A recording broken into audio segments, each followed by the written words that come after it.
The air in Kampung Serbani didn't just hang. It slogged, thick, warm, and smelling perpetually of damp earth, decaying vegetation, and something vaguely sweet-sour Stephen couldn't place. Like overripe mangoes left too long in the sun. It coated his throat, a physical presence after the sterile, air-conditioned corridors of Singapore. He shifted uncomfortably on the worn rattan chair on Auntie Mei Ling's veranda, the rough fibers scratching through his thin cotton shirt. Below, the village sprawled. A collection of wooden stilt houses painted in faded blues and greens, nestled amidst a suffocating embrace of jungle. The incessant drone of cicadas was a white noise that vibrated in his skull. He was here for Great-Uncle Hassan's funeral, a relative he'd met precisely once, decades ago, a face blurred in childhood memory. Obligation, not grief, had dragged him from the familiar grid lines of his city life to this. Backwater. Everything felt alien. The muddy paths that sucked at his pristine sneakers, the suspicious eyes of villagers who spoke in a rapid Malay dialect he barely understood, the sheer, overwhelming greenness of it all, pressing in from every side. It felt less like a landscape and more like a living, breathing entity. His discomfort curdled into resentment on the second day.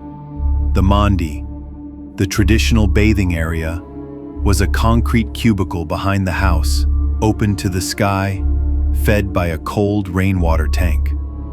Mosquitoes feasted on him as he washed. The food, rich, oily curries and unfamiliar greens, churned his stomach. And the quiet, not peaceful, but watchful, heavy. Stephen needed escape. He ventured beyond the cluster of houses, down a narrow path choked with ferns and monstrous, gnarled trees. Their roots snaked across the ground like petrified serpents.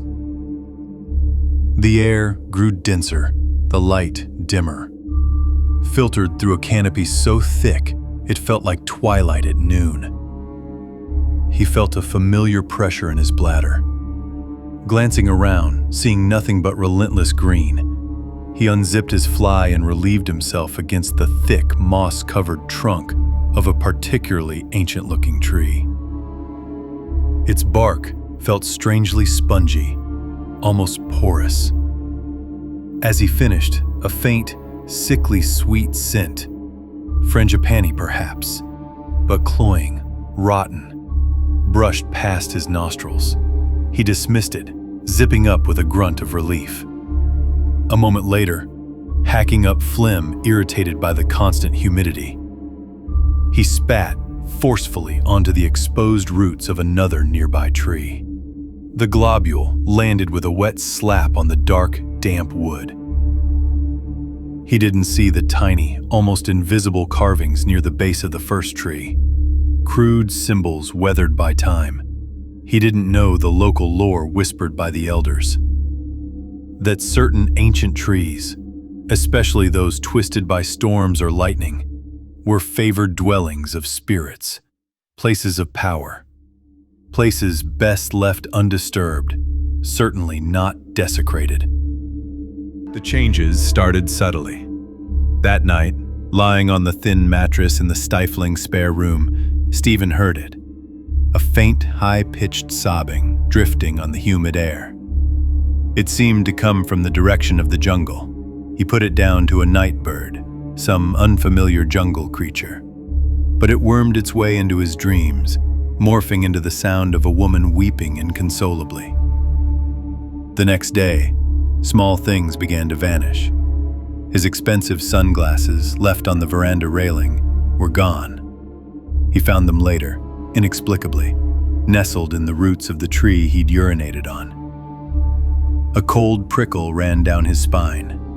He dismissed it as forgetfulness, the disorientation of the place. Then came the smells. That cloying, rotten frangipani scent would hit him in waves, seemingly out of nowhere, even indoors. It made his head swim. He'd catch fleeting glimpses of white at the edge of his vision, A flash near the banana grove behind Auntie Mei Ling's house.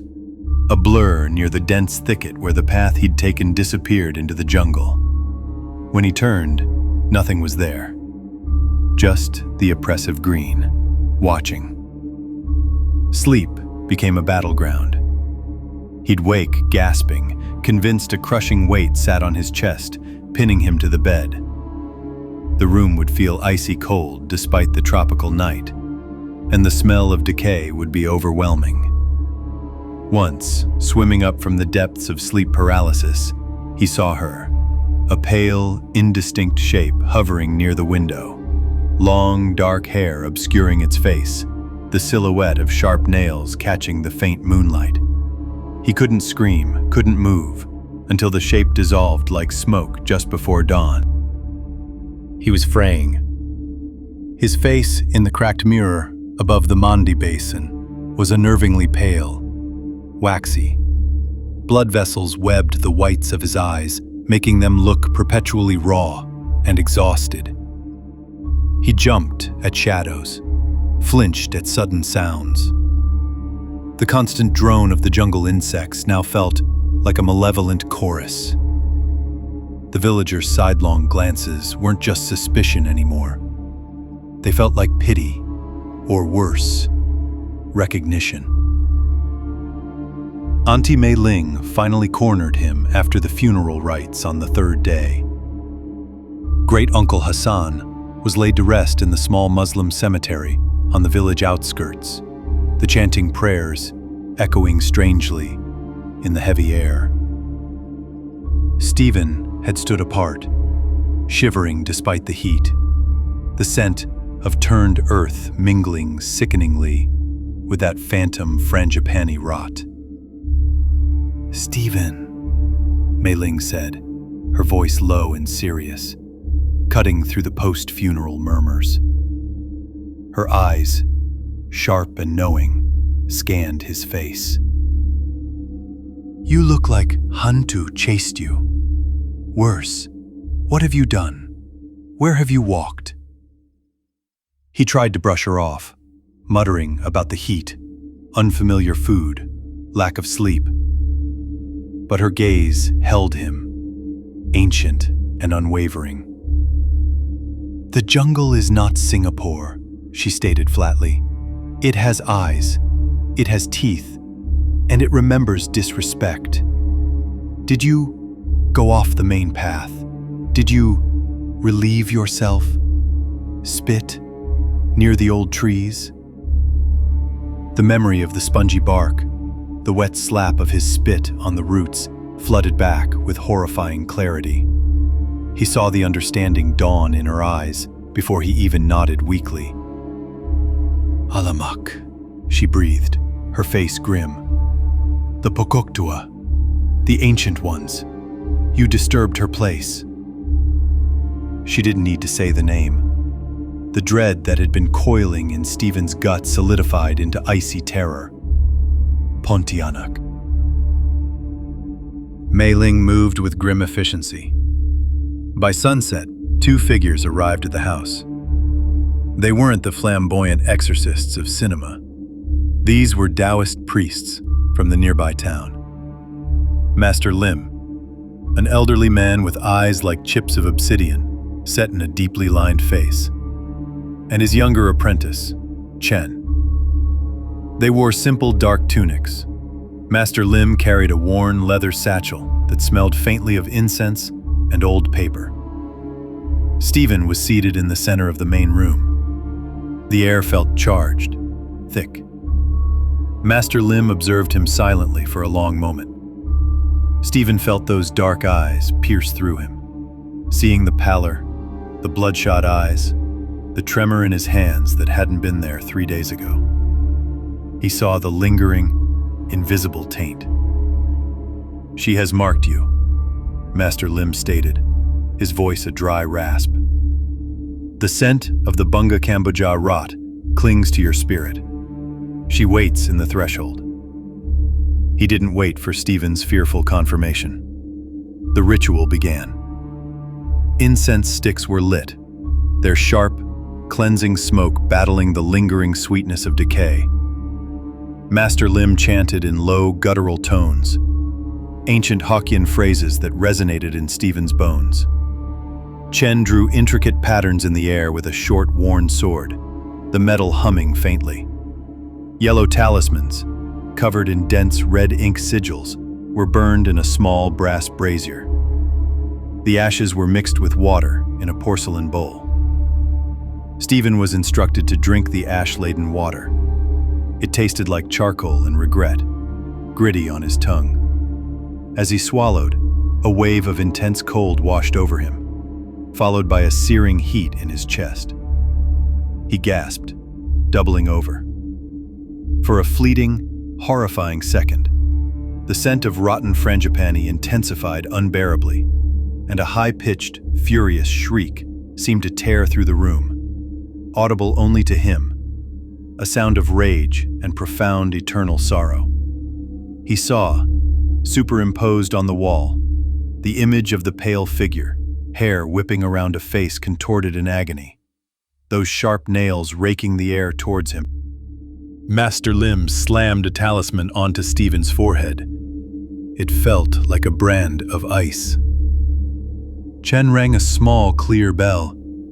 The sound wasn't loud, but it cut, a pure resonant tone that shattered the oppressive atmosphere like glass. The shriek cut off abruptly. The image vanished. The crushing pressure lifted. The cloying scent dissipated, replaced entirely by the sharp incense.